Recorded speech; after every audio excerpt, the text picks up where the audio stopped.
The median American worker doesn't do manual labor anymore. The average American worker is not a ditch digger, but they're also not doing incredibly high-end particle physics or data science.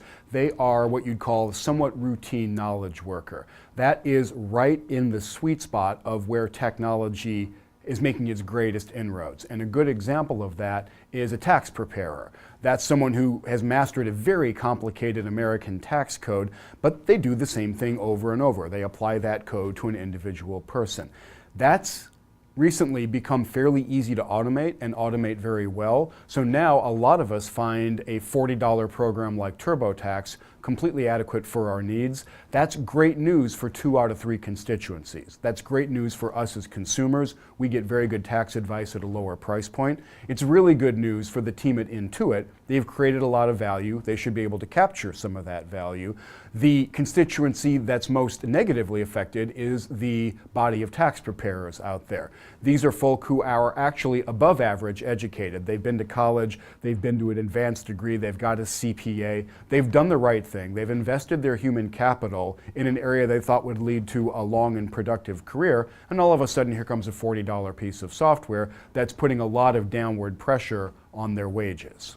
And the law has been another pretty high prestige, well-paid, highly educated profession. There is a lot of pressure in the legal industry these days. Law school applications, not per capita, but raw law school applications, are at their lowest level since the 1970s. There are a number of reasons for that. One of them is the fact that if you're in a discovery process right now and you want to figure out what's in the other guy's documents, you no longer need to employ an army of lawyers to sit around and read boxes full of documents. Those boxes are now electronic folders full of electronic documents, and we've got a category of software called e-discovery where you basically just tell it what you're looking for, hit a button, and milliseconds later you get back every instance of that pattern. If there's a smoking gun in the documents, it's very likely to find it. The head-to-head comparisons that we're able to do between the results of e-discovery and the results of that army of lawyers sitting around and reading documents indicate that the e-discovery actually gives you higher quality outcomes.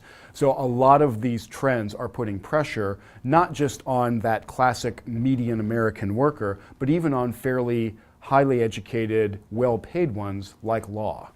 It's always been the case that technology is an engine of what Joseph Schumpeter called creative destruction, the simultaneous destruction of old companies and industries and jobs and tasks, and the creation of new ones. And that's clearly going on right now. We see a lot of new creation of technologies, jobs, industries, and professions. So data scientist is a very new job description. This is not just a statistician with a new business card.